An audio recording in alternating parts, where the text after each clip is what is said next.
Bismillahirrahmanirrahim. Assalamu alaikum.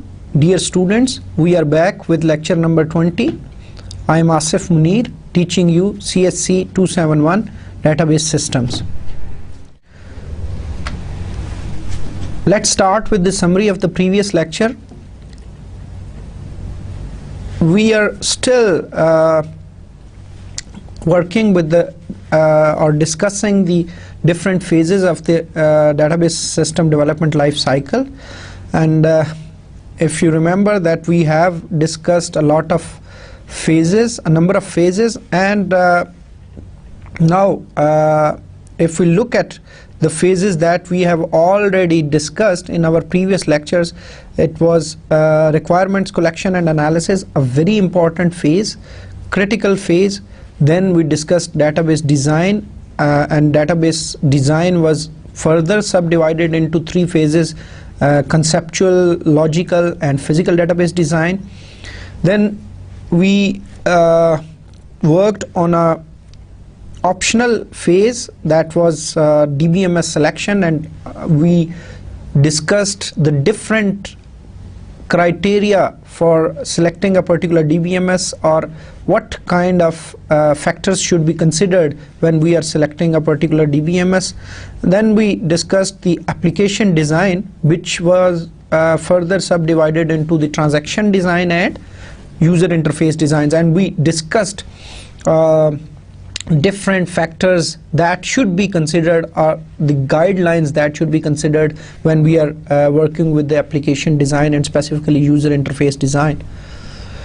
So let's start with the today's lecture, and we will start again from the next phase, that is in the database system development life cycle. The next phase that could be performed in any project, and specifically when we are talking about database system development life cycle, that is the prototyping. It's a very useful phase, and it is basically in this phase we model, or we develop or build a working model of the database system. So this phase could also help in gathering the requirements in a more understandable way, and it is a natural way by which you can model your database system. It is not a completely functional model, but it's a model, and you can show it to your customer, and then your customer can look at this model, and then you can come up with certain feedbacks कि जी आपकी कौन कौन सी चीज़ें इसमें include होनी चाहिए और कौन सी इंक्लूड नहीं होने चाहिए.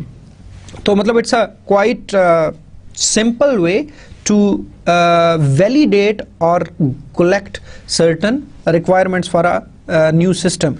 तो इसमें keep in mind कि the purpose of the prototyping is कि you identify to identify features of a system that work well or are inadequate.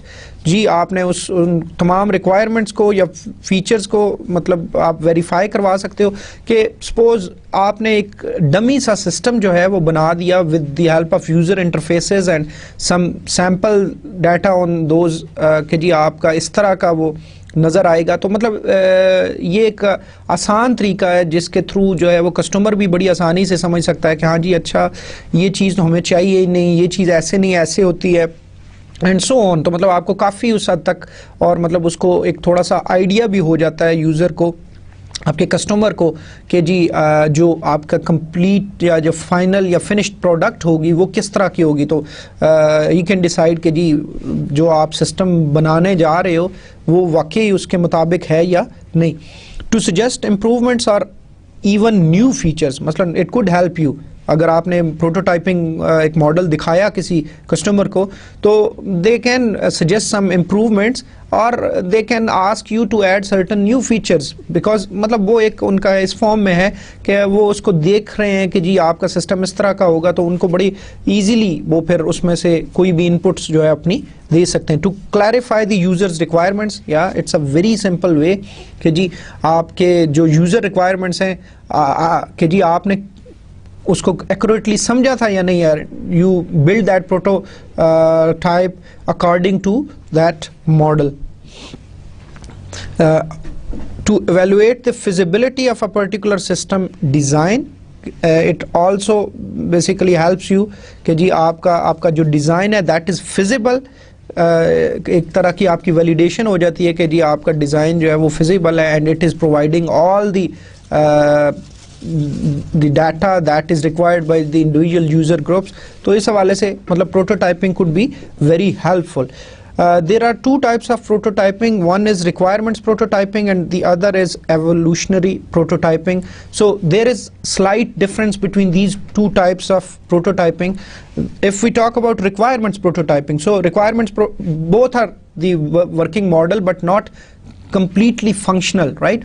So you build a model and you basically present it to the customer, then customers looks at this prototype and then वो उसको okay या जो उसमें कुछ changes करने का है वो कहता है, और once you are basically finished कि जी हाँ आप your customer is agreed कि जी हाँ आपका जो प्रोटोटाइप है that is what we want, और जो हमारा नया सिस्टम होगा वो इसी तरह का होगा, तो you just discard that prototype. फिर आप बस अब आपको मतलब आपको एग्जैक्ट रिक्वायरमेंट्स मिल गई, आपको उसी के मुताबिक आपने डिज़ाइन भी आपने मॉडिफाई कर लिया एंड सो ऑन, तो मतलब उसमें आप जो फिर आपका प्रोटोटाइप होता है उसको आप डिस्कार्ड कर देते हो and then you work along के जी आप आगे फिर इम्प्लीमेंटेशन या बाकी चीज़ें करते हो.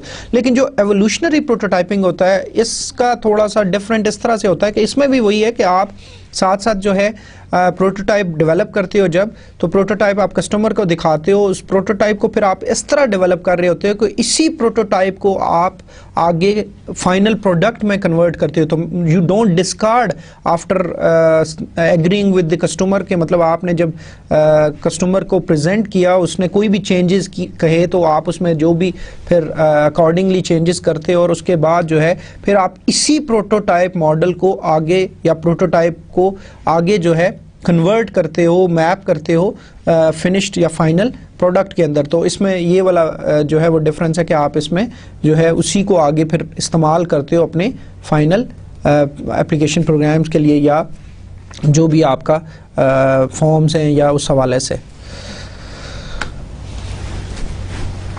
जो कि अगला हमारा फेज है दैट इज इम्प्लीमेंटेशन. अब एक चीज़ मैं यहाँ पे आपसे डिस्कस करता चलूँ कि अभी मैं वन बाय वन इन सारे फेजेस को ऊपर फोकस कर रहा हूँ, ठीक है.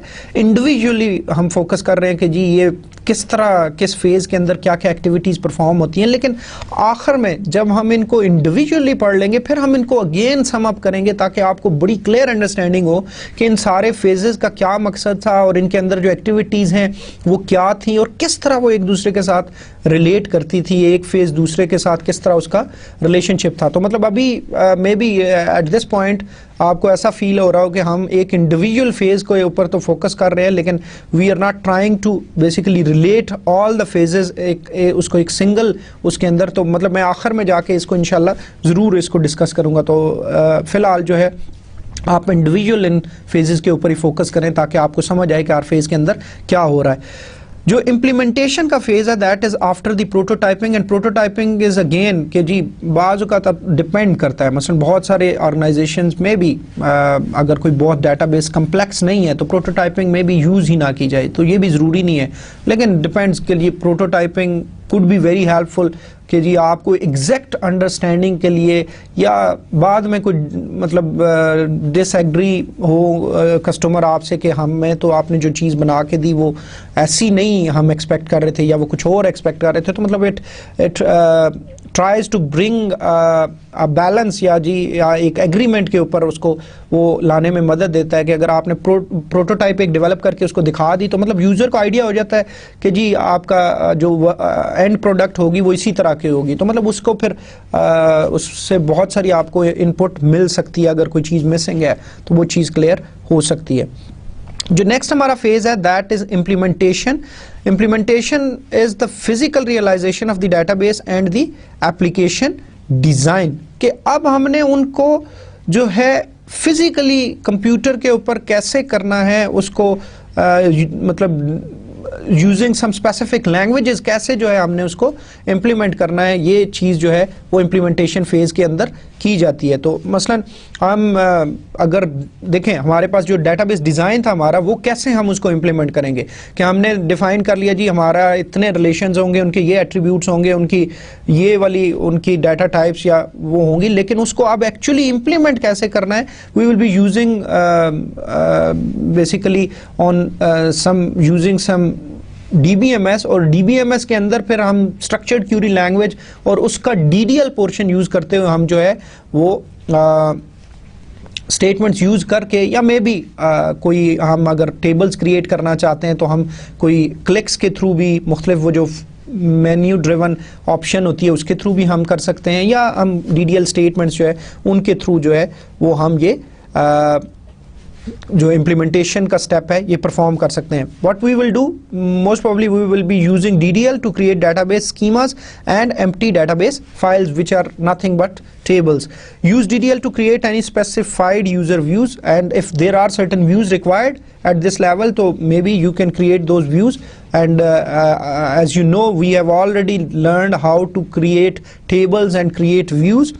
You can use those statements, and keep in mind कि जी मैंने आपको बताया कि there are always different possibilities कि जी कुछ DBMS आपको जो है वो DDL के थ्रू तो देते ही देते हैं आपको, तो कुछ DBMS जो है आपको ग्राफिकल यूज़र इंटरफेस के थ्रू भी टेबल्स क्रिएट करना या व्यू क्रिएट करना जो है वो आपको फैसिलिटी उसकी प्रोवाइड करते हैं। तो it depends on the database administrator, और मोस्ट प्रॉब्ली मतलब अगर आपको जो GUI ग्राफिकल यूज़र इंटरफेस के थ्रू जो क्रिएशन है डिफरेंट ऑब्जेक्ट्स की, वो डेफिनेटली आसान होती है एज़ कम्पेयर टू जो है स्टेटमेंट्स के। तो may be it's your option कि जी आप किस पे जो है, it's your own choice.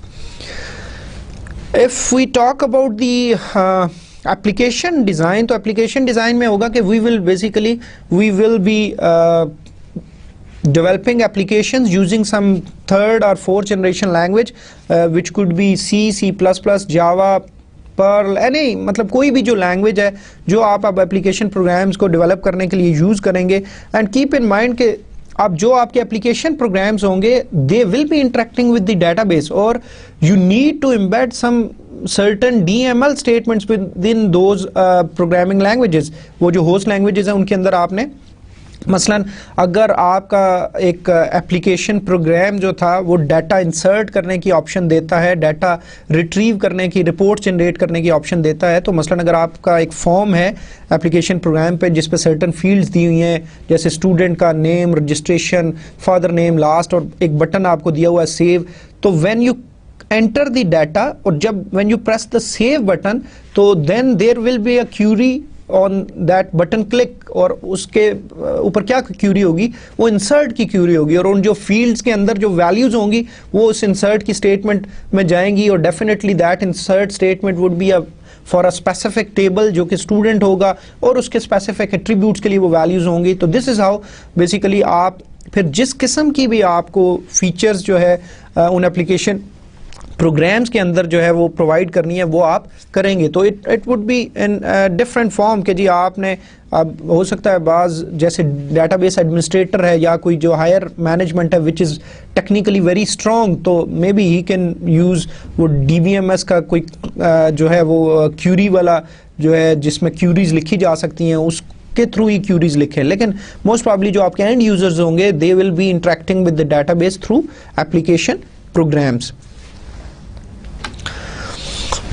Next step or phase that is in our database system development life cycle is data conversion and loading. अब data conversion and loading could be मतलब in a situation when you have existing data, and most probably any organization that is whether it was working on a file based system या फिर जो paper based system पे काम कर रही है या किसी एक डेटाबेस पे कर रही है, अब नई पे आ रही है, तो सारी सूरत में जो उनका पहला वाला डाटा है वो आपको इस नए डेटाबेस के अंदर इंक्लूड करना है। तो you need to basically load that data into the new database system, or if there are certain application programs जो कि वो चाहते हैं कि आप इस नए database system के साथ काम करें, तो then the application developers will be modifying or converting those programs to work with the new database systems. तो मतलब ये एक important activity है. मसलन जैसे आपका फर्ज करें आपके पहले एक्सेल शीट्स में डाटा पड़ा हुआ था सारा, ठीक है, देन अब आप जो रिलेशनल डेटाबेस में उसको लाना चाहते हैं और suppose you have Microsoft SQL server, तो then there are certain utilities that are provided by the database management system, और आप उस एक्सेल शीट्स में से डाटा उठाएंगे और उनको कॉपी कर लेंगे जो आपने टेबल उसके लिए बनाया होगा. तो इसी तरह इवन टेक्स्ट फाइल से भी आप कॉपी कर सकते हैं, या किसी और डेटाबेस मैनेजमेंट सिस्टम की फाइल थी जैसे एक्सेस में पहले डाटा था उससे आप लोड कर सकते हैं. तो मतलब there are certain utilities available जिनके थ्रू आप ये डाटा लोडिंग का प्रोसेस कर सकते हैं. इसी तरह सपोज अगर जैसे मैं आपको बता रहा हूँ कि कोई ऐसे एप्लीकेशन प्रोग्राम्स भी हो सकते हैं जो ऑलरेडी आपके बने हुए थे और पुराने उस सिस्टम के साथ काम कर रहे थे, एंड यू वांट कि जी still these application programs should work with the new database, तो then you need the developer needs to make some changes in those application programs, और फिर आप उसके थ्रू जो है उनको कन्वर्ट कर सकते हो. और ये काम जो है इस फेज़ के अंदर होगा. लेकिन keep in mind this phase could be very costly. क्योंकि आपको देखना पड़ेगा कि जो आपकी डाटा कन्वर्जन या लोडिंग है उसमें कितनी कॉस्ट इन्वॉल्व है, कितना रिसोर्सेज इन्वॉल्व है, कितना टाइम इन्वॉल्व है. तो मतलब आपको इस हवाले से भी थोड़ा सा देखना पड़ेगा कि मसलन फिर उसके लिए कितनी टेक्निकल आपको जो है वो चाहिए एबिलिटीज़, और आपके पास वो स्टाफ है जो इतनी टेक्निकल उसके पास जो है स्किल्स हैं या नहीं है. उसके बाद जो हमारा फेज़ है दैट इज़ टेस्टिंग. अब टेस्टिंग जो फेज़ होता है, टेस्टिंग जैसा कि नाम से जाहिर है, testing is the process of running the database system with intent of finding errors. के मतलब यू नीड टू वेरीफाई कि जो सिस्टम आपने अब बनाया है इट्स वर्किंग अकॉर्डिंगली, जो यूज़र की रिक्वायरमेंट्स थी उसके मुताबिक काम कर रहा है, उसमें किसी किस्म के एरर्स तो नहीं आ रहे. मसलन अगर मैं सेव का फॉर्म बनाया था और वो स्टूडेंट का डाटा सेव करता था, एक रिकॉर्ड सेव करता था, तो आया कि वाकई वो जब मैं सेव का बटन क्लिक करता हूं तो वो वाकई जो है रिकॉर्ड सेव हो जाता है स्टूडेंट के टेबल में, ये नहीं. अगर मैं रिपोर्ट जनरेट करता हूं तो रिपोर्ट्स वो प्रॉपरली बन रही हैं या नहीं बन रही, या आपके जो भी एप्लीकेशन प्रोग्राम्स हैं, जो भी डाटाबेस इन्वॉल्व है, कोई कंस्ट्रेंट्स आपने लगाए थे एंड सो ऑन, तो मतलब वो प्रॉपरली आपका ओवरऑल सिस्टम जो है उसकी हर एक कंपोनेंट को टेस्ट करना जो है वो इस फेज़ के अंदर आता है. कीप इन माइंड मतलब ये एक इतनी इम्पॉर्टेंट ये भी एरिया है कि अगर आप मतलब टेस्टिंग का मतलब बहुत सारी ऑर्गेनाइजेशंस के अंदर जो स्पेसिफिक लोग होते हैं that are basically part of this testing team, और उनका काम सिर्फ यही होता है कि उन्होंने टेस्टिंग करनी होती है. लेकिन इट डिपेंड्स कि जी मतलब वो आपकी किस किस्म की ऑर्गेनाइजेशन है. तो टेस्टिंग एक बहुत वास्ट एरिया है. आप अगर इसकी डिटेल में जाना चाहें तो आपको मतलब एक it's a kind of specialization जिसकी बहुत ज़्यादा जो है वो डिटेल्स हैं, मुख्तलिफ़ किस्म की टेस्टिंग स्ट्रेटजीज अवेलेबल हैं और उनको किस तरह अप्लाई किया जाता है. And one should have specific technical knowledge for working in this particular field. कि जी एक टेस्टर एज अ टेस्टर आप सॉफ्टवेयर टेस्टर काम करते हैं तो you need to have specific skills. Keep in mind testing cannot show absence of faults, it can show only the software faults are present. मतलब ये तो अब नहीं हो सकता ना कि टेस्टिंग यही दिखाएगी अगर कि जी आपको कोई एरर है तो वो दिखाएगी. Demonstrates that database and application programs appear to be working according to the requirements. It's very simple. मिसाल के तौर पे मैं एक सादा सी एग्जांपल देता हूँ टेस्टिंग की कि मतलब आपने एक सॉफ्टवेयर आपको कहा गया कैलकुलेटर बनाए, ठीक है.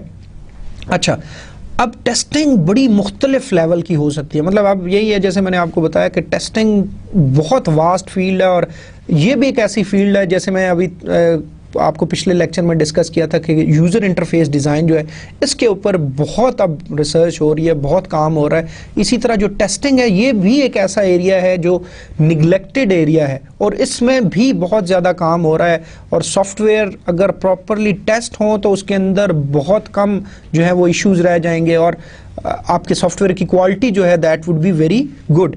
तो टेस्टिंग जो है ये एक बहुत क्रिटिकल फेज़ है जो कि बड़ा कंप्रिहेंसिवली जो है that should be performed on the software, या जो भी आपका डेटाबेस प्रोजेक्ट है या कोई भी और प्रोजेक्ट है उसके ऊपर अगर परफॉर्म किया जाए तो आप अपनी क्वालिटी को जो है वो उसको बेहतर बना सकते हैं। अब इसमें टेस्टिंग के हवाले से जो मैं एग्जांपल आपको देना चाह रहा था, सपोज देखें मसलन आपने कैलकुलेटर का सॉफ्टवेयर लिखा। Now the basic test are कि मसलन फ़र्ज करें आपने कहा जी मेरा जो कैलकुलेटर है that performs basic arithmetic options कि जी आपके दो नंबर्स को ऐड करता है, सब्ट्रैक्ट करता है, डिवाइड करता है या मल्टीप्लाई करता है। अब जो बेसिक आपके ऑपरेशंस हैं, मसलन फ़र्ज करें जी first of all you need to perform basic test. तो बेसिक टेस्ट ये है जी कि आपने कहा जी कि जे 5 + 5 शुड रिटर्न 10, तो इट मीन्स कि आपका जो 5 + 5 का रिजल्ट उस सॉफ्टवेयर में भी कितना आना चाहिए, जो आपने एप्लीकेशन लिखी उसमें भी कितना आना चाहिए, 10। इसी तरह आपने माइनस को भी वेरीफाई कर लेना है, मल्टीप्लाई को भी करना है, डिवाइड को भी करना है, ठीक है। अब फर्ज करें जो डिवाइड है, अब मसलन फ़र्ज़ करें कि जैसे हमें पता है कि जो anything divided by zero is infinity या एक नॉट डिफाइंड, तो अब आपके कैलकुलेटर को भी एग्जैक्टली वही काम करना चाहिए कि अगर मैं 5 डिवाइडेड बाय ज़ीरो करता हूं तो देर अब मतलब ये तो उसकी बेसिक वर्किंग है ना कि अगर ये जो डिवीजन है इसका रिजल्ट अनडिफाइंड आना चाहिए, तो आपके कैलकुलेटर जो आपने सॉफ्टवेयर लिखा उसमें ये फीचर होनी चाहिए। इसके अलावा भी कुछ स्पेसिफिक टेस्ट सोच सकते हैं जो उस ऑर्गेनाइजेशन या उस टास्क से स्पेसिफिक हो सकते हैं। तो मतलब आपने जो भी जिस चीज़ के लिए भी वो काम किया है वो आपको जो है आपने उसमें वो प्रोवाइड करना होता है। तो मतलब you have to test that complete project, उसको बड़े कम्प्रिहेंसिव तरीके से आपने जो है उसको टेस्ट करना होता है। इसी तरह you should also test for usability of the system. Usability से ये मुराद है कि मतलब is it easy to use, मतलब ये तो नहीं है कि यूज़र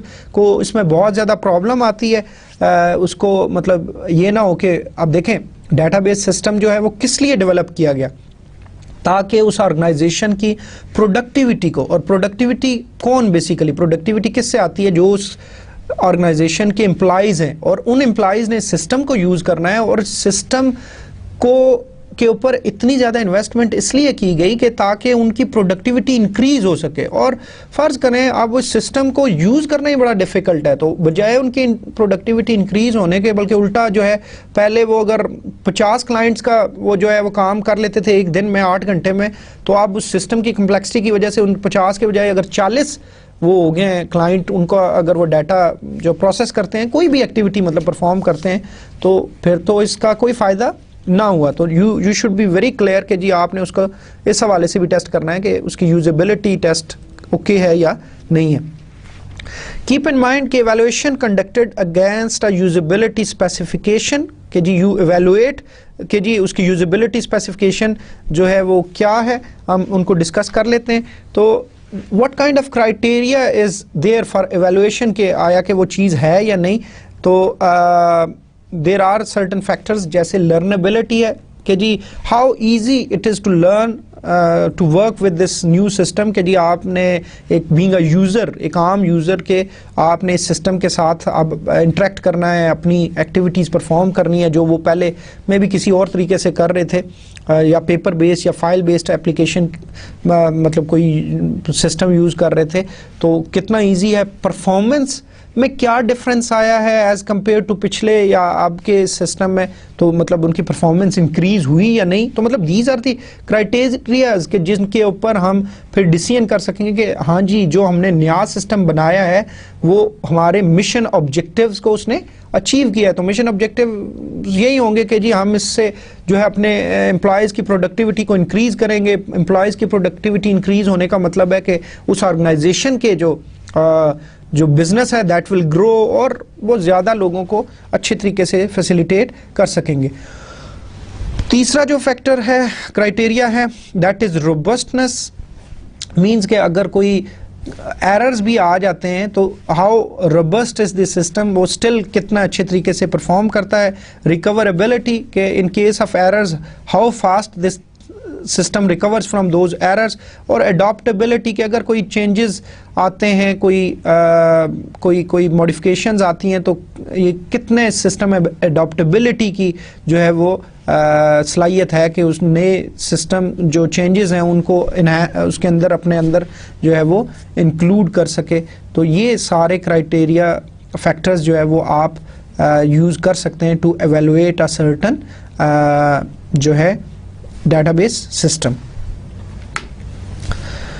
जो आखिरी हमारा फेज है that is operational maintenance. And operational maintenance is के जी अब आपका सिस्टम आपने टेस्ट भी करके, अब देखें टेस्टिंग भी, कीप इन माइंड टेस्टिंग भी मुख्तलिफ तरीके से हो सकती है कि टेस्टिंग आप जो कंपनी डेवलप कर रही होती है वो भी कर सकती है, और वो ये भी कर सकते हैं कि वो एक वर्जन जो है वो कस्टमर को दे दें और कस्टमर फिर उसको टेस्ट करे और देखे कि उसमें उसको क्या क्या इश्यूज आ रहे हैं। ठीक है, तो मतलब ये पैरेलल में भी किया जा सकता है। और बाज़ औक़ात ये भी होता है कि फिर मतलब वो अपना पुराना सिस्टम भी चला रहे होते हैं साथ और नया सिस्टम भी चला रहे होते हैं, लेकिन मतलब ये देखा जाएगा कि आया कि अगर वो सेटिस्फाई हो जाते हैं कि ये सिस्टम हमारा जो हमें रिक्वायरमेंट्स हमें चाहिए थी उसको फुलफिल कर रहा है तो फिर तो कोई मसला नहीं है। लेकिन अगर वो समझें कि उन्हें डाउट हो कि नहीं ये इसमें शायद हमारे यूज़र्स ईजी नहीं है इसके साथ, तो वो मे भी फिर पैरेलल में दोनों सिस्टम चला सकें। तो जब आपने अब आप समझना शुरू हो गए कि जी अब हमारी जो प्रोडक्ट है, जो हमारा डेटाबेस सिस्टम है वो इस स्टेट में आ गया है कि it should be used in that particular organization, तो then you deploy that system in the organization। आप उस organization को सारा सेटअप करके दे देते हैं, now that organization start using that system। ठीक है जी, उसने जब यूज करना शुरू कर दिया, एक प्रोडक्शन एनवायरनमेंट में आ गया आपका सिस्टम, तो then you need to monitor that system. अब आपने उस सिस्टम को मॉनिटर करना है and maintaining the database system following installation. ठीक है जी, अब आपने उसको मॉनिटर करना है कि आया कि उसमें कोई एरर्स नहीं आ रहे, उसकी परफॉर्मेंस कैसी है, उसमें कोई किसी किस्म के इश्यूज तो नहीं आ रहे, and you need to maintain that system. Okay, अब मॉनिटरिंग के हवाले से अगर बात करें तो मॉनिटरिंग सबसे इंपॉर्टेंट किस हवाले से कि how basically it has affected the performance. ठीक है जी, कि परफॉर्मेंस अब बेहतर हुई है या नहीं। ठीक है, if performance falls below a certain threshold तो देन मतलब there might be a need to tune the system और रीऑर्गेनाइज द डेटाबेस। अगर आप समझते हैं कि जी परफॉर्मेंस में इशू आ रहा है, क्यूरीज बहुत टाइम लगा रही हैं, या आपका जो ट्रांजैक्शंस हैं उसमें बहुत ज़्यादा टाइम जो है वो डिले आ रहा है, तो then there might be a need कि जी you need to reorganize the database. तो you should be very clear कि जी जब आपके पास तभी ये चीज़ें आप कर पाओगे जब आप उसको कॉन्स्टेंटली मॉनिटर कर रहे होगे।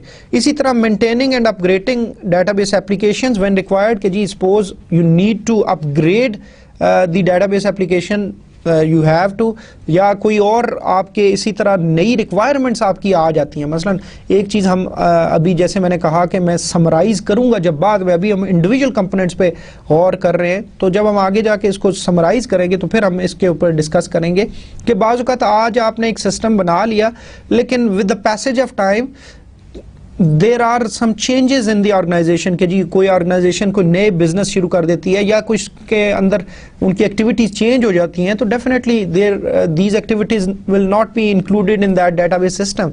तो then your system should be scalable. Scalable से मुराद कि आप उस सिस्टम के अंदर नई चेंजेस जो है इनकॉर्पोरेट करना चाहें तो वो ईजिली हो जाएं, तो आप फिर उसके अंदर वो जो नए फिर उसके हिसाब से एंटिटीज़ और उनके रिलेशनशिप्स एंड सो ऑन, फिर जो एप्लीकेशन प्रोग्राम्स चाहिए वो आपने करने हैं। तो कीप इन माइंड कि जो ऑपरेशनल मेंटेनेंस है that is N one going activity which keeps on going जब तक आपका ये सिस्टम एग्जिस्ट करता है। ठीक है, तो ये एक ऐसी एक्टिविटी है जो कभी भी ख़त्म नहीं होती। आपको मेंटेनेंस किसी ना किसी फॉर्म में जो है वो चलती रहती है। कभी आपकी एप्लीकेशन के अपग्रेड्स आएंगे, कभी डेटाबेस मैनेजमेंट सिस्टम, कभी कोई नई आपकी चेंजेस हुई आपने उनको, कभी परफॉर्मेंस के इश्यूज आएंगे, कभी कोई एरर्स आएंगे and so on. So you need to be on your toes. तो दिस इज इट जी, ये हमारा जो है database system development life cycle के तमाम फेजेस जो है हमने डिस्कस कर लिए हैं। अब जो थोड़ा सा हम अपनी डिस्कशन को आगे ले जाके फिर हम जो है फिर सारी चीज़ को सम अप करेंगे। अब हम देखते हैं कि देयर आर केस टूल्स, ठीक है। केस टूल्स जैसे मैंने पहले भी डिस्कस किया था, computer aided software engineering tools, मतलब कुछ ऐसे टूल्स होते हैं जो मुख्तलिफ फेजेस में आपको मुख्तलिफ किस्म की एक्टिविटीज़ जो आपकी डेवलपमेंट लाइफ साइकिल के अंदर हैं वो परफॉर्म करने में आपको ईज प्रोवाइड करते हैं कि बजाय आप उनको कोई मैनुअली कोई पेपर के ऊपर करें, those tools will help you to perform those activities efficiently। और उनमें से फिर बहुत सारी एक्टिविटीज़ ऐसी हैं कि आप उन टूल्स के थ्रू परफॉर्म करें तो वो फिर उनको वैलिडेट करना, उनको वेरीफाई करना, दैट बिकम्स वेरी ईजी। अब इसमें बहुत सारे जो है सपोर्ट हो सकती है, मतलब केस टूल्स मुख्तलिफ किस्म की मुख्तलिफ टूल्स जो है वो मुख्तलिफ किस्म की सपोर्ट कर सकते हैं। जैसे डाटा डिक्शनरी की सपोर्ट दे सकते हैं to store information about the database systems, data के जिसमें कंप्लीट आप डाटा जो भी डाटाबेस के उसके हवाले से सिस्टम के हवाले से होगा वो आप एक जगह पे उसको स्टोर कर लें। Design tools to support data analysis, designing के लिए टूल्स होते हैं, मतलब बहुत सारे टूल्स हैं, हम उनका जिक्र भी शायद करेंगे थोड़ा बहुत। Tools to permit development model and conceptual and logical data model, तो मतलब इस हवाले से भी बहुत सारे आपके जो है वो टूल्स अवेलेबल हैं जो आपको जो है वो बेनिफिट कर सकते हैं, जो आपको प्रोविजन दे सकते हैं। Tools to enable prototyping of application, so मतलब for almost each phase there are certain tools and मतलब जितने ज़्यादा आप इन टूल्स को यूज़ करेंगे आप इफ़ेक्टिवली उन चीज़ों को, उन एक्टिविटीज़ को, उन फेजेस के एक्टिविटीज़ को परफॉर्म कर सकते हैं। तो case tools are very important, तो जितने ज़्यादा आप इन केस टूल्स की मदद लेंगे then things will become easy and you will be following some standard. Case tools हमें बहुत सारे बेनिफिट्स प्रोवाइड करते हैं। अगर उन बेनिफिट्स की बात की जाए तो पहली बात है कि स्टैंडर्ड्स, तो मतलब case tool will always be following a standard and you जब आप उन स्टैंडर्ड्स को फॉलो करोगे तो उसका बहुत फ़ायदा होगा कि वो फिर आपके तमाम जो ऑर्गेनाइजेशन के हवाले से फिर आप एक ही किसी भी हवाले से कोई एक स्टैंडर्ड फॉलो कर रहे होगे। इंटीग्रेशन से मुराद ये है कि चूंकि आपकी डाटा डिक्शनरी के अंदर जितने चीज़ें पड़ी होंगी they are related with each other, तो एज अ होल वो इंटीग्रेटेड होंगे, मतलब एक ही चीज़ होगी। Support for standard methods standard method से मुराद ये है कि कोई भी किसी चीज़ के भी मेथड्स जो हैं फिर वो स्टैंडर्ड जो मेथड्स डिफाइंड हैं उस टूल के अंदर आप वही यूज़ कर रहे होगे। उसका फ़ायदा क्या होगा कि कंसिस्टेंसी आपकी, मतलब आप एक कंसिस्टेंट वे में सारा काम करोगे। और फाइनली जो आखिरी चीज़ है जो बेनिफिट के ऑटोमेशन प्रोवाइड करते हैं कि बाज़ औक़ात मसलन जैसे आप कुछ टूल्स ऐसे हैं कि अगर आप उसमें कोई मॉडलिंग कर लें तो वो आपको एक क्लिक के ऊपर जो है वो कोड भी जनरेट करके दे सकता है किसी स्पेसिफिक लैंग्वेज के अंदर। तो मतलब बहुत सारी एक्टिविटीज़ आपकी ऑटोमेटेड भी हो सकती हैं उनके थ्रू, अगर you have followed the certain procedure के मसलन आपने एक डाटा मॉडल बना लिया, किसी एक उसका कोई लॉजिकल डाटाबेस डिज़ाइन जो है आपने बना लिया उस टूल के अंदर, तो then this tool provides you the ability कि जी वो आपको अगला जो कोडिंग का कुछ काम है वो ऑटोमेटेड कर दे, या इसी तरह कुछ एक्टिविटीज़ अगर आपने प्रॉपरली कर ली तो वो अगले जो एक्टिविटीज़ हैं they could B automated with the help of tool. तो ये सारी चीज़ें जो हैं वो मतलब अगर आप इनको देखें तो टूल्स जो केस टूल्स हैं they could be very helpful in this whole database system development life cycle. There are different type of case tools. Some are called uppercase tools और lower case tools हैं और integrated case tools हैं। जो upper case tools हैं upper case tools are used in the earlier phases of the development life cycle. जैसे आपके upper case है they are assumed कि जी वो आपके database planning, system definition, requirements collection and analysis और डिज़ाइन के तक काम करते हैं। और जो लोअर केस टूल्स हैं वो आपके जो लेटर स्टेजेस हैं या फेजेस हैं database system development life cycle के, जैसे इंप्लीमेंटेशन हो गया, डाटा कन्वर्जन एंड लोडिंग हो गया, टेस्टिंग हो गया, ऑपरेशनल मेंटेनेंस हो गया, वो इन फेजेस के लिए हेल्पफुल होते हैं। और इंटीग्रेटेड केस का ये है कि they provide you all basically the support for all the phases. तो इस किस्म के टूल जो है वो क्या कहलाते हैं, वो इंटीग्रेटेड केस टूल्स कहलाते हैं. तो there are number of tools available. हम इनकी जो है वो डिटेल में नहीं जाते फ़िलहाल, लेकिन you can just Google on और उसमें आपको बहुत सारे केस टूल्स जो है वो मिल जाएंगे. और ख़ास तौर पे हम देखेंगे कि मसलन चूँकि हमारे जो सर्टन हमारा जैसे डिज़ाइन है उसके लिए आपको माइक्रोसॉफ्ट विजियो भी आप यूज़ कर सकते हैं, या UML अगर आप UML के थ्रू अपना काम कर रहे हैं तो आप जो है रैशनल रोज़ यूज़ कर सकते हैं. इसके अलावा भी जैसे मैंने बताया कि बहुत सारे नंबर ऑफ़ टूल्स हैं that are available. Microsoft project है ओवरऑल प्रोजेक्ट की मैनेजमेंट के लिए, तो आप उनको भी यूज़ कर सकते हैं एंड सो ऑन. बहुत सारे टूल्स जो हैं वो एग्जिस्ट करते हैं.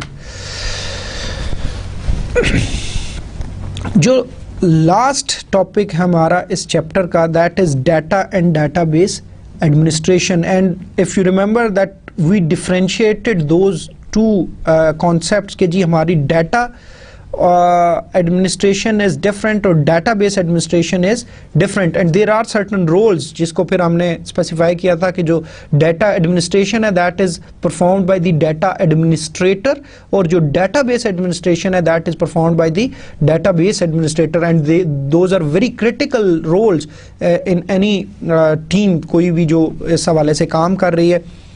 हम वन बाय वन इनको दोबारा देख लेते हैं. जैसा कि नाम से ज़ाहिर है, the data administrator and the database administrator are responsible for managing and controlling the corporate data and the corporate database respectively. जो डाटा एडमिनिस्ट्रेटर है वो कॉर्पोरेट डाटा को मैनेज करता है और कंट्रोल करता है, और जो डाटाबेस एडमिनिस्ट्रेटर है he or she manages the database corporate database for a particular, मतलब जिस भी कॉर्पोरेट की हम बात कर रहे हैं. तो कीप इन माइंड कि data administrator is more concern with the early stages of the database system development life cycle के. उसका काम जो है वो शुरू वाले फेजेस के साथ है, क्योंकि उसने डिसाइड करना है कौन सा डाटा होगा, उसका कंसेप्चुअल डाटाबेस डिज़ाइन और इवन लॉजिकल डाटाबेस डिज़ाइन तक जो है इसका काम होता है. तो मसलन अगर हम डिफ़ाइन करें फेजेस को, तो जो आपका डाटाबेस प्लानिंग है, सिस्टम डेफिनेशन है एंड सो ऑन, जो आपका रिक्वायरमेंट्स कलेक्शन एंड एनालिसिस है, और डाटाबेस डिज़ाइन के अंदर कंसेप्चुअल डाटाबेस डिज़ाइन और लॉजिकल डाटाबेस डिज़ाइन, उस हद तक जो है ये डाटा एडमिनिस्ट्रेटर का काम होता है. वो उसमें बड़े भरपूर तरीके से अपना काम करता है. लेकिन जो DBA है, database administrator, that is concern more with the later stages of the development life cycle, जिसमें आपका लॉजिकल डाटाबेस डिज़ाइन से अगर स्टार्ट करके फिज़िकल डाटाबेस डिज़ाइन, इम्प्लीमेंटेशन के हवाले से बात करें, इम्प्लीमेंटेशन के बाद हम जो है प्रोटोटाइपिंग के हवाले से बात करें, प्रोटोटाइपिंग के बाद हम या प्रोटोटाइपिंग उससे पहले आ रही है तो टेस्टिंग की बात करें या ऑपरेशनल मेंटेनेंस की बात करें, तो वहाँ पे डाटाबेस एडमिनिस्ट्रेटर का जो है बड़ा इम्पॉर्टेंट और क्रूशल जो है वो रोल होता है. डाटा एडमिनिस्ट्रेशन की अगर हम बात करें तो it is basically it is responsible for management of data resources, like database planning हो गई, data development and maintenance of standards, कि किसी भी किस्म के स्टैंडर्ड जो उस ऑर्गेनाइजेशन में फॉलो होंगे उनके हवाले से उसका ये रिस्पॉन्सिबिलिटी है. Policies and procedures for performing certain task, कि क्या पॉलिसी है हमारी ऑर्गेनाइजेशन की, एक्सेस कैसे देनी है एंड सो ऑन, क्या प्रोसीजर है किसी भी एक्टिविटी को परफॉर्म करने का, रिकवरी परफॉर्म करनी है तो कैसे करनी है, मेंटेनेंस करनी है तो कैसे करनी है, या मतलब जो भी कोई प्रोसीजर्स उन एक्टिविटीज़ के हवाले से हो सकते हैं. And conceptual and logical database design, जैसा कि मैं पहले कवर कर चुका हूँ. On the other hand, database administration जो है that is concerned with the management of physical realization of a database system.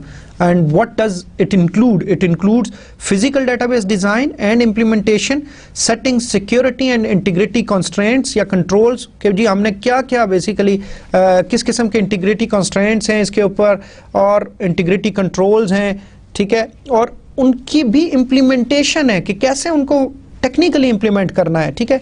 Monitoring system performance, again a very important activity जो कि मैंने ऑपरेशनल मेंटेनेंस में हमने देखा था, एंड रीऑर्गेनाइजिंग द डेटाबेस।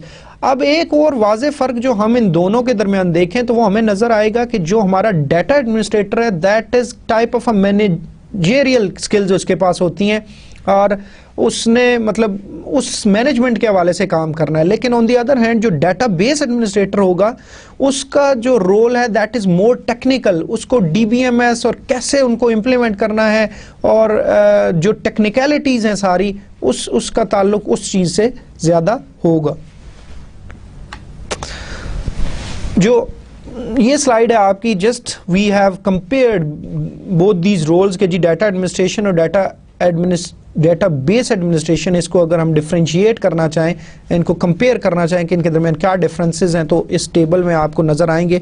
अगर हम डाटा एडमिनिस्ट्रेशन की बात करें तो involve in strategic IS information systems planning, जबकि जो डाटा पहले हम वन बाय वन इसको देख लेते हैं और फिर उनको देख लेते हैं डाटाबेस एडमिनिस्ट्रेशन को।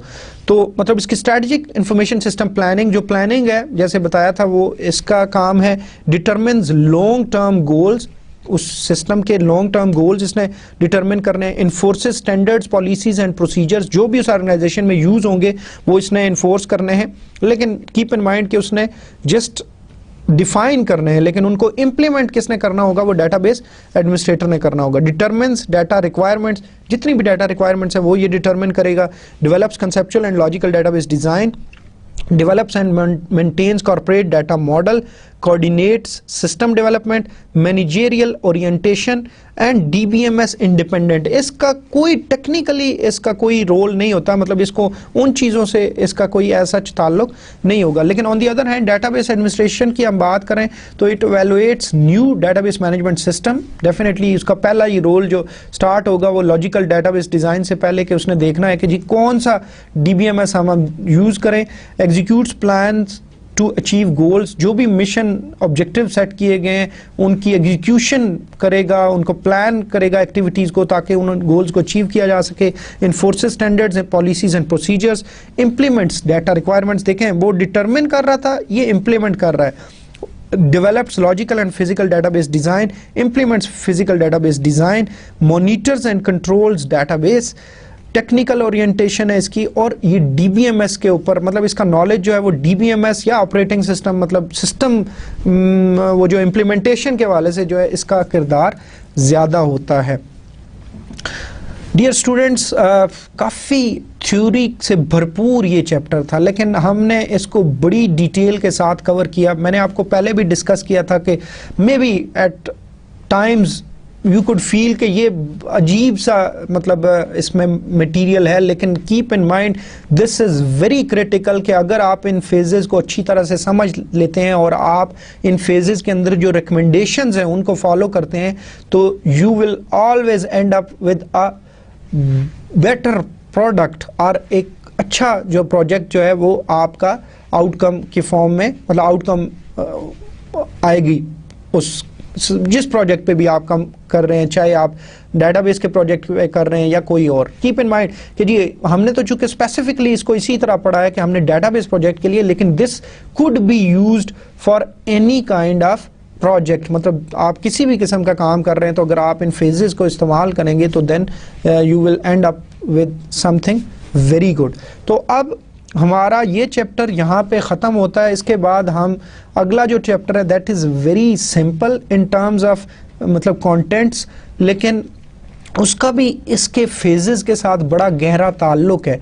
अब देखें कि हम तकरीबन हर फेज़ के अंदर जो है हम कुछ इन्फॉर्मेशन कलेक्ट कर रहे हैं, कोई वेरीफाई कर रहे हैं, लेकिन वो मुख्तलिफ किस्म की है। जैसे अर्ली स्टेजेस के अंदर देखें तो हम उस डेटाबेस सिस्टम के हवाले से, उसके यूज़र्स के हवाले से, उनकी रिक्वायरमेंट्स के हवाले से इंफॉर्मेशन कलेक्ट करते हैं। लेकिन इम्प्लीमेंटेशन जब करते हैं तो इम्प्लीमेंटेशन में हम कुछ टेक्निकल हमें शायद कोई जो है इंफॉर्मेशन रिक्वायर्ड हो, जैसा कि DBMS कौन सा ज़्यादा बेहतर है, कौन सा नहीं बेहतर, किसकी फ़ीचर ज़्यादा अच्छी हैं, किसकी फ़ीचर ज़्यादा बेहतर हैं, एंड सो ऑन। इसी तरह टेस्टिंग हम कर रहे हैं तो टेस्टिंग के लिए स्ट्रेटजीज़ को क्या क्या होनी चाहिए, किस तरह करनी चाहिए, तो उसके ऊपर जो है हम कुछ रिक्वायरमेंट्स मतलब कलेक्ट कर सकते हैं, कुछ इंफॉर्मेशन जो है वो कलेक्ट कर सकते हैं। इसी तरह हम ऑपरेशनल मेंटेनेंस के हवाले से जो है वो डिफरेंट किस्म की हमारी जो है वो रिक्वायरमेंट्स हो सकती हैं। लेकिन कीप इन माइंड कि तकरीबन हमें किसी भी प्रोजेक्ट के अंदर मुख्तलिफ फेजेस के अंदर किसी किस्म की रिक्वायरमेंट्स जो है वो हमने कलेक्ट करनी ही होती हैं। तो जो अगला हमारा चैप्टर है that focuses on these fact finding techniques के जी हमने कोई भी जो फैक्ट्स जो है फाइंड आउट करने हैं उनके लिए हमारे पास क्या क्या ऑप्शंस में अवेलेबल हैं, कौन कौन सी इफेक्टिव ऑप्शंस हैं जिनके थ्रू हम वो फैक्ट्स जो है वो कलेक्ट कर सकते हैं। तो आई होप कि आपको ये चैप्टर जो है क्लियर हो गया होगा और इसका मैंने आपको इम्पैक्ट बता दिया कि कोई भी प्रोजेक्ट आप करना चाहें तो अगर आप इस डेवलपमेंट लाइफ साइकिल को फॉलो करते हैं तो you will always and up with a good outcome for that particular project. तो और स्पेसिफिकली जब डेटाबेस का प्रोजेक्ट आप करोगे तो आपने इसको डेवलपमेंट लाइफ साइकिल को फॉलो करेंगे तो इंशाल्लाह आपका जो प्रोजेक्ट होगा वो एक अच्छा प्रोडक्ट जो है वो बनेगा। Let's formally start with the chapter number 10 and that is fact finding techniques.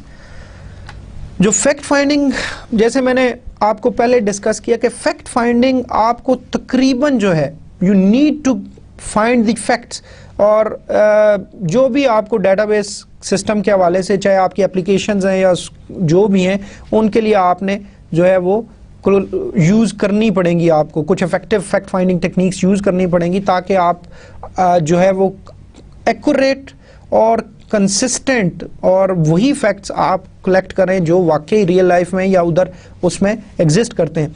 Keep in mind के the formal process of using techniques such as interviews and questionnaires to collect facts about system requirements and preferences. तो मतलब you need to follow this formal process of fact finding and fact finding is a process for this, और उसमें आप किसी भी किस्म की requirements collect कर सकते हो, चाहे आप सिस्टम्स के बारे में करो, चाहे आप DBMS के बारे में करो, चाहे आप किसी जो है वो यूज़र्स के बारे में करो, टेस्टिंग के बारे में करो एंड सो ऑन। मतलब मैंने जैसे बताया कि ये आपकी techniques could be applied are applied in almost every phase, लेकिन इन डिफरेंट फॉर्म्स के जी उसमें हर फेज में आपकी रिक्वायरमेंट डिफरेंट होती है।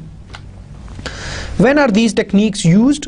अब keep in mind, as I have discussed earlier, these techniques are used throughout the database application life cycle, and crucially जो है it's very crucial के जी to in the early stages of the database planning, system definition and requirements collection और analysis stage।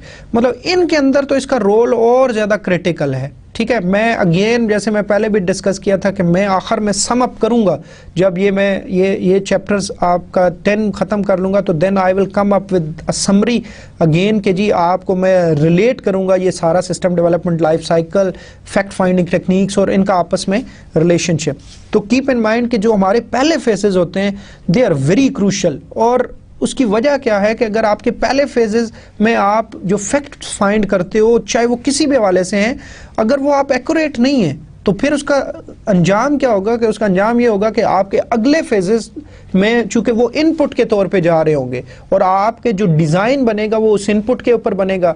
It means कि अगर आपका collection analysis ही सही नहीं हुआ, जो आपके रिक्वायरमेंट्स कलेक्शन एंड एनालिसिस या वो जो पीछे वाले फेजेस हैं उनका रिजल्ट आपने आउटपुट सही नहीं मिली, तो वो यूज होगी as input to the design phase. Design सही नहीं बना, डिजाइन जब सही नहीं बना तो उसको इंप्लीमेंट करना है, जब तो इंप्लीमेंट बेशक कर ले, लेकिन आपका वो डिजाइन ही सही नहीं है, वो कवर ही नहीं कर रहा था सारी चीजें।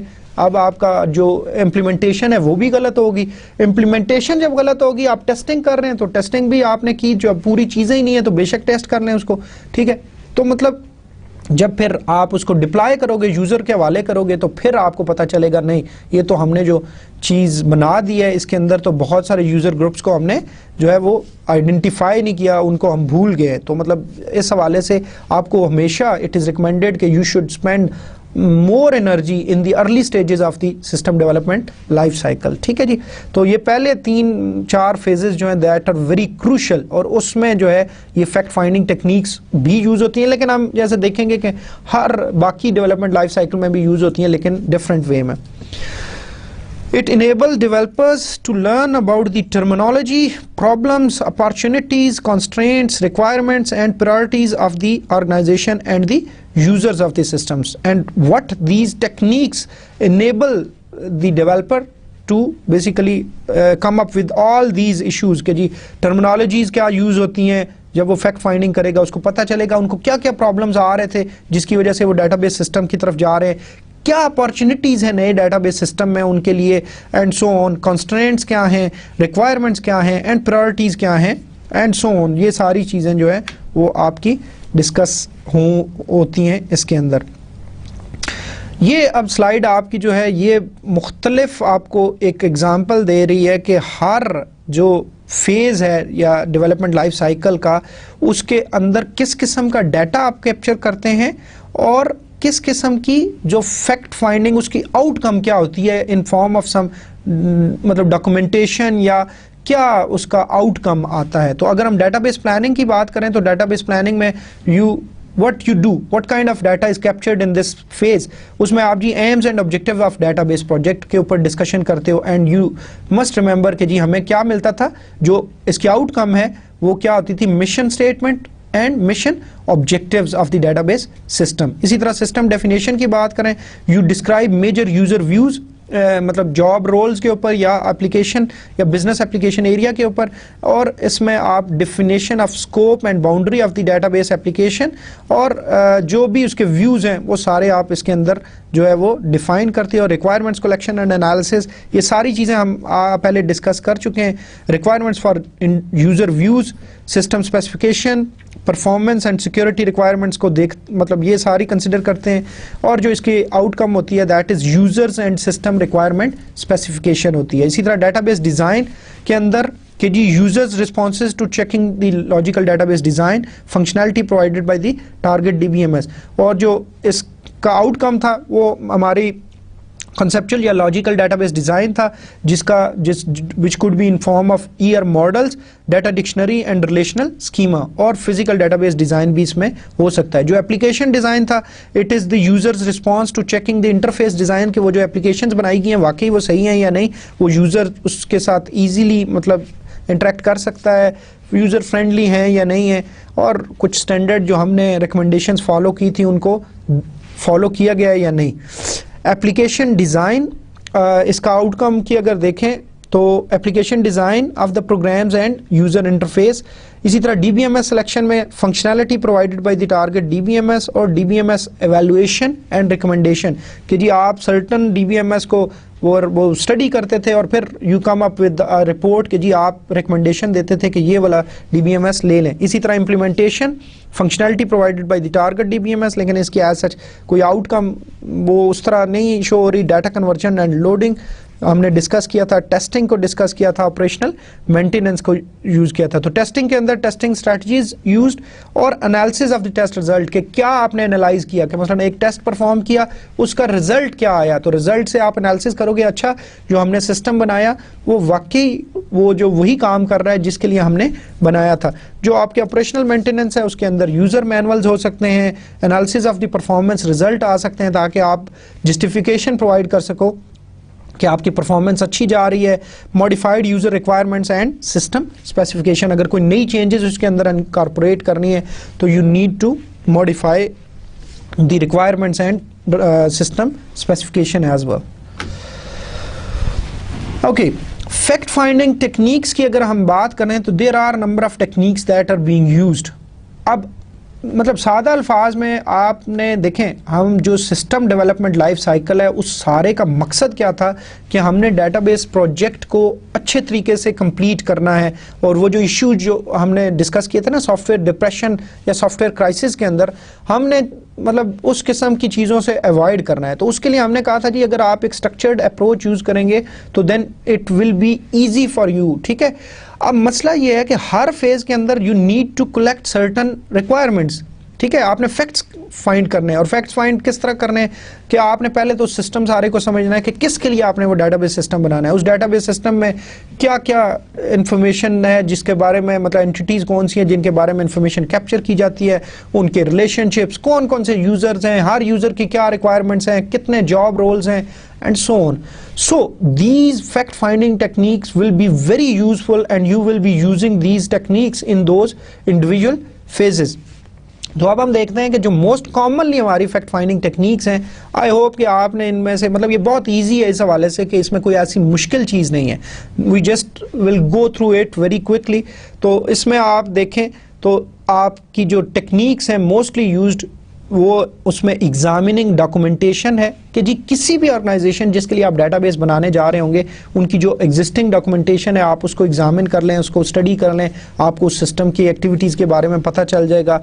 Then interviewing, a very common and most useful technique, हम इसको डिस्कस करेंगे। इंटरव्यू करते हैं आप लोगों को। Observing the organization in operation, कोई भी ऑर्गेनाइजेशन जिसके बारे में आप सिस्टम डेवलप करना जा रहे हैं, you can observe the operations of those organization, या उस ऑर्गेनाइजेशन के अंदर आप चले जाते हैं, उसको देखते हैं कैसे डिफरेंट जॉब रोल्स हैं, कैसे एक्टिविटीज़ परफॉर्म होती हैं एंड सो ऑन। आप उसकी अंडरस्टैंडिंग वहाँ से मतलब बड़ी क्लियरली करते हैं। रिसर्च इज़ अनदर ऑप्शन जो कि फैक्ट फाइंडिंग के लिए यूज़ होती है। और फाइनली क्वेश्चनेयर्स हैं। तो हम वन बाय वन इनको देखते हैं। आई होप कि इनमें आपको किसी किस्म का ऑलरेडी भी आपको चीज़ें क्लियर होंगी, क्योंकि ये बड़ी बेसिक्स हैं, कोई इसमें ऐसा मसला नहीं होना चाहिए। Examining documentation can be useful to gain some insight as how the need for a database arose. मसलन आपने फ़र्ज़ करें उनकी जितनी भी ऑलरेडी डॉक्यूमेंटेशन पड़ी हुई है, उनके जो प्रॉब्लम्स थे वो आपने स्टडी किए, जो इश्यूज उनके आ रहे थे उनको स्टडी किया, मिनट्स ऑफ द मीटिंग्स को, ईमेल या कंप्लेंट्स एंड सो ऑन। तो आपको उससे क्लियर हो जाएगा कि इनको क्या क्या इश्यूज आ रहे थे जिसकी वजह से ये जो है सिस्टम नया वाला जो है उसकी तरफ जा रहे हैं। ठीक है, to identify the part of the organization associated with the problem, और आप उस ऑर्गेनाइजेशन के पार्ट को भी आइडेंटिफाई करते हो जिसको ज़्यादा इश्यूज आ रहे हैं, मसलन जहाँ पे ज़्यादा जो है प्रॉब्लम्स आ रहे हैं।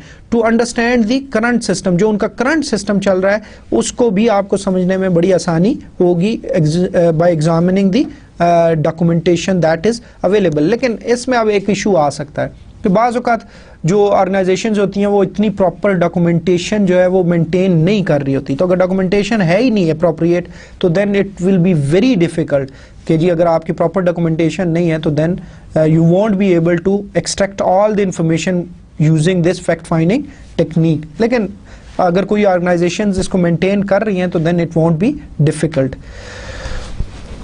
अच्छा, अब इसमें अगर देखें तो हमारे पास मुख्तलिफ़ किस्म की डॉक्यूमेंटेशन हो सकती है, जैसे describes problem and need for databases, कि जी अगर आप अगर ये देखना चाह रहे हैं कि कौन कौन से इश्यूज थे और क्यों ये डेटाबेस नए सिस्टम की तरफ जा रहे हैं, तो you can use some sources of for this, कि जी जैसे इंटरनल मेमोज हैं उनके, emails, minutes of the meetings, employ customer complaints and documents that describe the problem, या परफॉर्मेंस व्यू रिपोर्ट्स, आप जो है रिव्यूज रिपोर्ट्स उनको देख सकते हैं।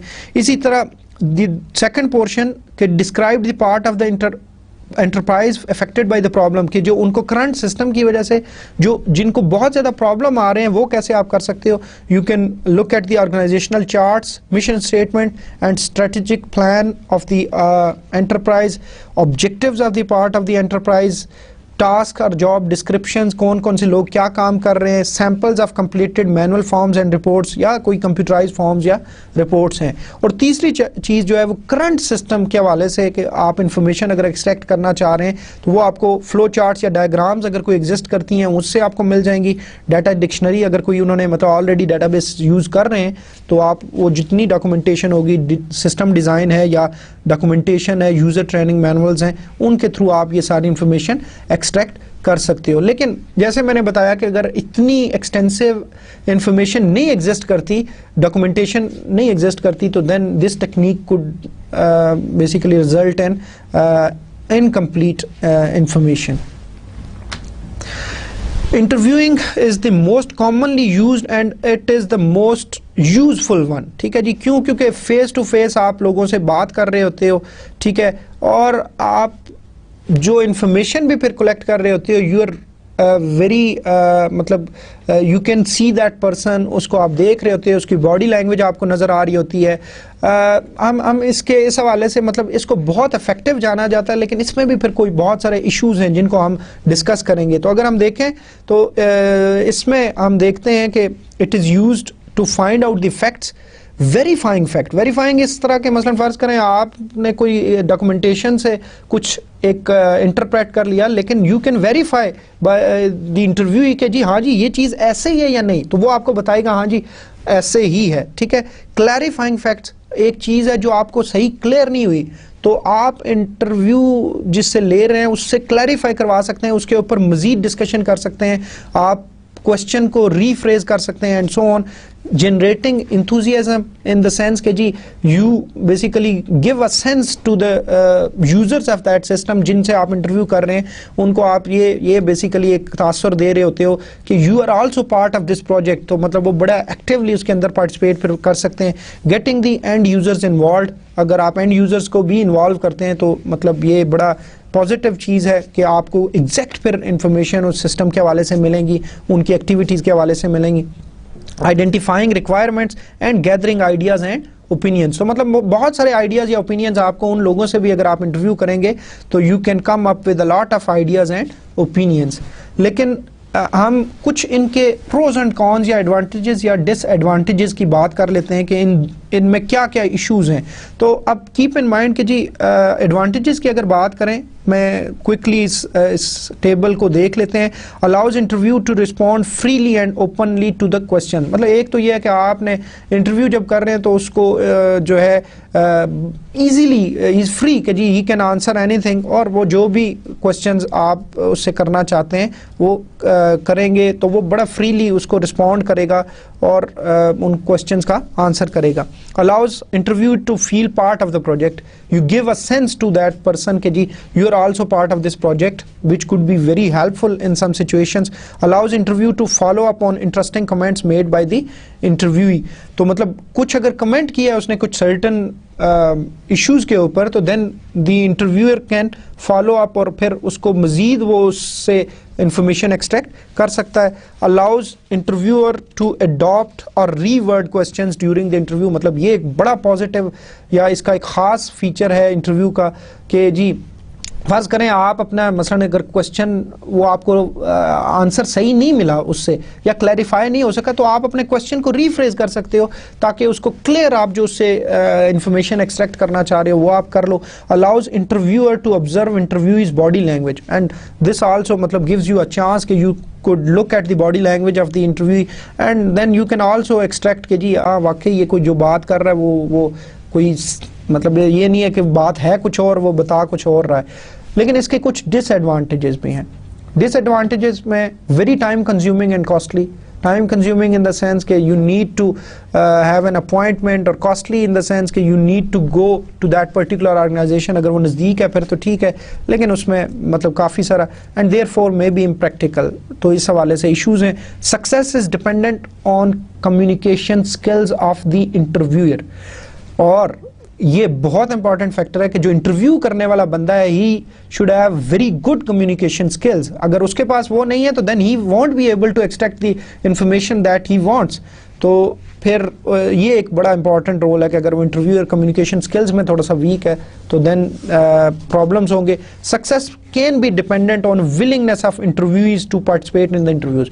बाज़ औक़ात अगर ऐसे लोग सिलेक्ट हो जाएं जो अच्छे एक्टिव नहीं हैं या वो इतने विलिंगनेस अपनी शो नहीं कर रहे टू आंसर दोज क्वेश्चंस, और अगर वो आपको फिर डेफिनेटली आपने इन्फॉर्मेशन तो उन्हीं से एक्सट्रैक्ट करनी है, and if they are not basically willing to answer your questions in a way, या वो बहुत आप उनसे बड़ी कोई complex सी चीज़ पूछते हो और वो आपको कोई गोल मोल सा जवाब दे देते हैं, तो फिर बहुत इश्यूज आएंगे।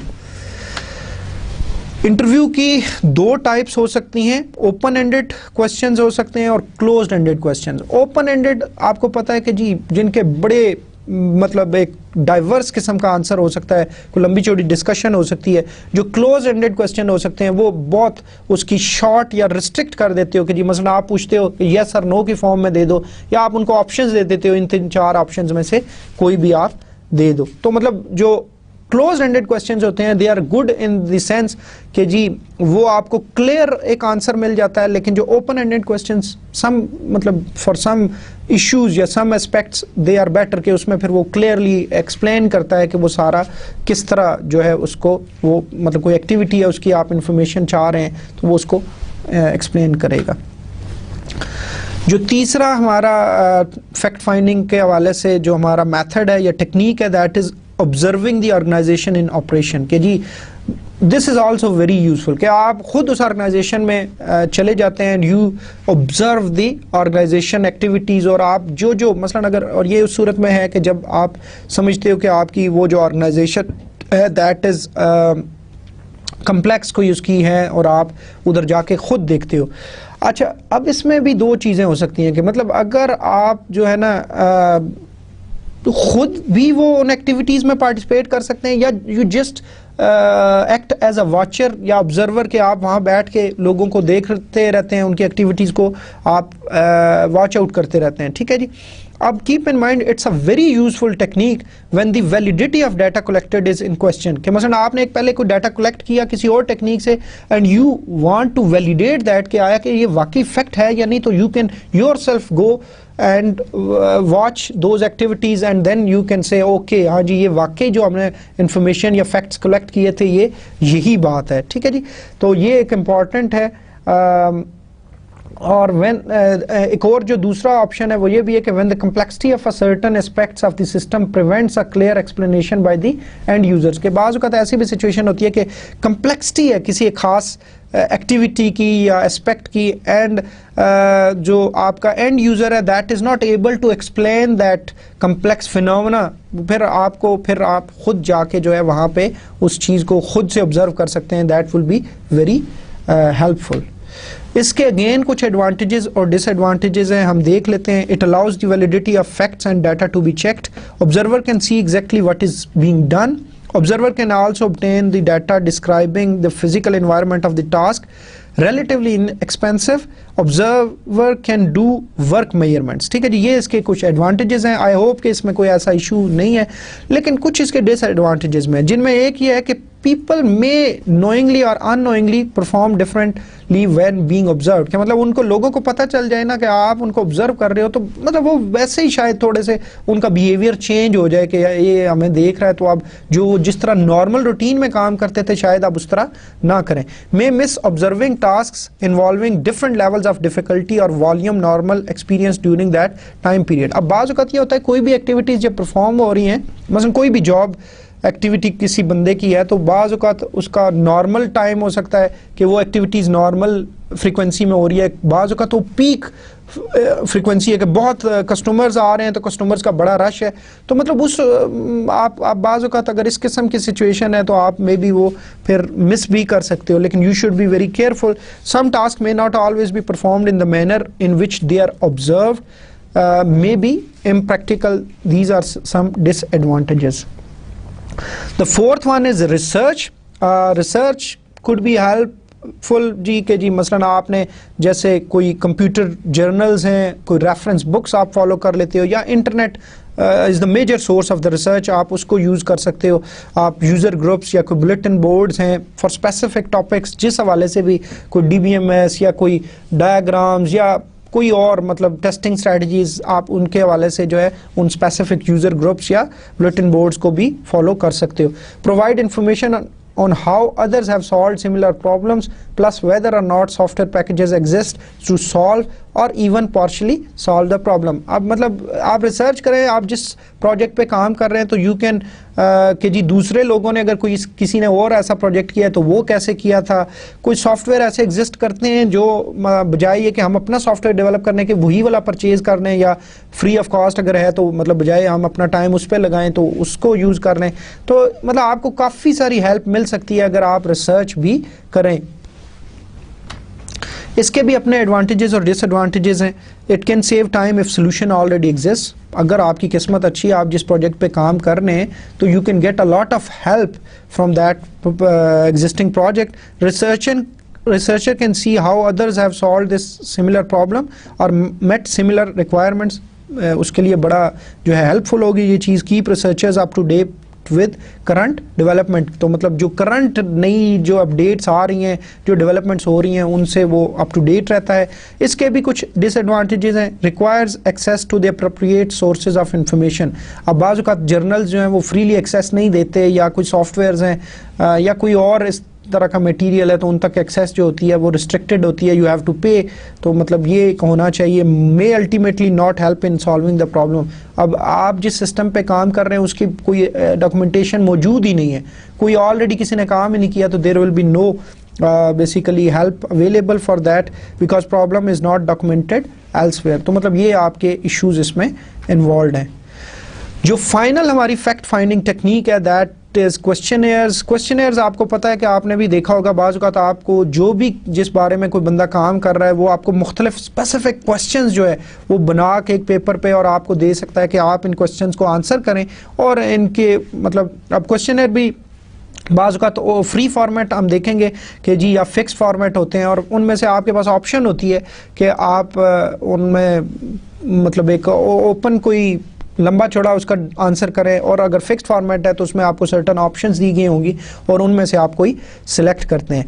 अब कीप इन माइंड कि जी it is used to conduct surveys through questionnaires and which are special purpose documents that allow facts to be gathered from a large number of people while maintaining some control over their responses. And there are two types of questionnaires, free format, fix format. जैसे मैंने बताया free format में ये है कि आप लंबा चौड़ा उनसे कोई आंसर मांग लेते हो, आपने स्पेसेस ब्लैंक जगह दी हुई है और you can fill in any answer. लेकिन ये इस किस्म के क्वेश्चंस होंगे जहाँ पे उसको एलिब्रेट करना पड़ेगा, एक्सप्लेन करना पड़ेगा। लेकिन जो फिक्स्ड फॉर्मेट है, अब देखिए फ्री फॉर्मेट का इशू ये है कि फ्री फॉर्मेट का जो उसको एनालाइज करना है दैट वुड बी डिफ़िकल्ट। क्यों? क्योंकि हर बंदे का आंसर में भी डिफरेंट हो ड्यू टू द लैंग्वेज, और उसमें बाज़ औक़ात फिर आप उसको मिस इंटरप्रेट भी कर सकते हैं कि वो कहना कुछ और चाह रहा है लेकिन उसने लिख कुछ और दिया है। तो मतलब may be it won't be easy कि आप उसको समराइज करें, उसको एनालाइज कर सकें।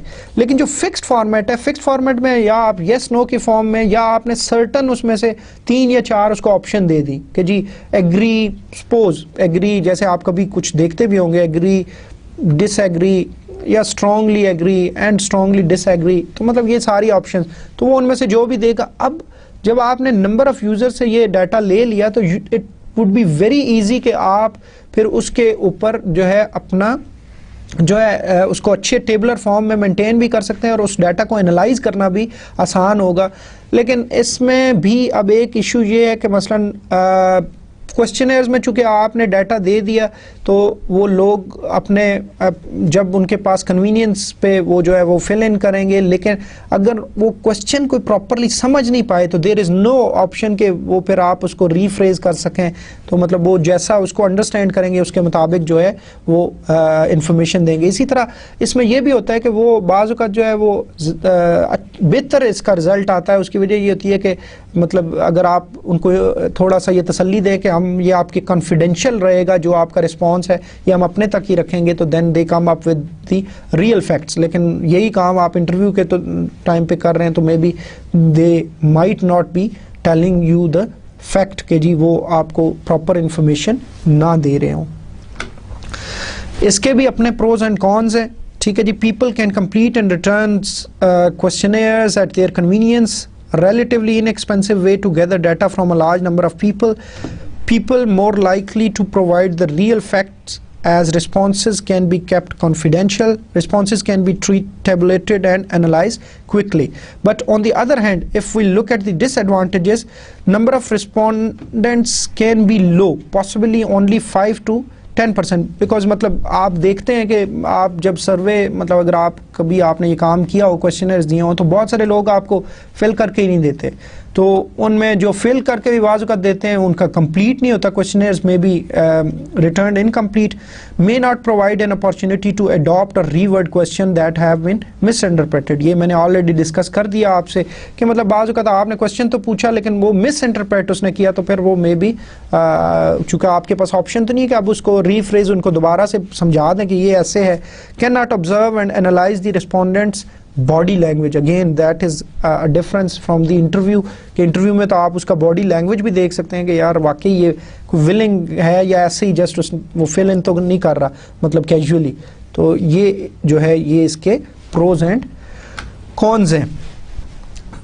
Dear students, that is it. ये हमारा ऑलमोस्ट जो है चैप्टर 10 का भी जो है ये जो मेजर पोर्शन है फैक्ट फाइंडिंग का। इसके बाद जो चैप्टर 10 के अंदर वो हमारी एक वर्क एग्जांपल है कि कैसे हम ड्रीम होम के स्टडी के ऊपर जो है फैक्ट फाइंडिंग टेक्निक जो है वो अप्लाई करते हैं। लेकिन एक बात अपने जहन में रखें कि जो एक कोई स्पेसिफिक टेक्निक नहीं है जो कि आपकी इफेक्टिव होगी, बाज़ औक़ात आपको कम्बिनेशन यूज़ करना पड़ता है। तो मसलन आप हो सकता है डॉक्यूमेंटेशन भी जो है उसको ऑब्जर्व करें, उसके बाद आप इंटरव्यूइंग भी करें, इंटरव्यूइंग के बाद अब स्टिल आपको कुछ चीज़ों में अगर आपने वैलिडेट करनी है तो आप खुद जाके आप you become a part of that organization और आप उस ऑब्जर्वेशन के ऑपरेशंस को खुद जाके जो है ऑब्जर्व करना शुरू कर देते हैं। अगर स्टिल जो है कुछ इश्यूज़ हैं तो you might come up with questioners, ठीक है।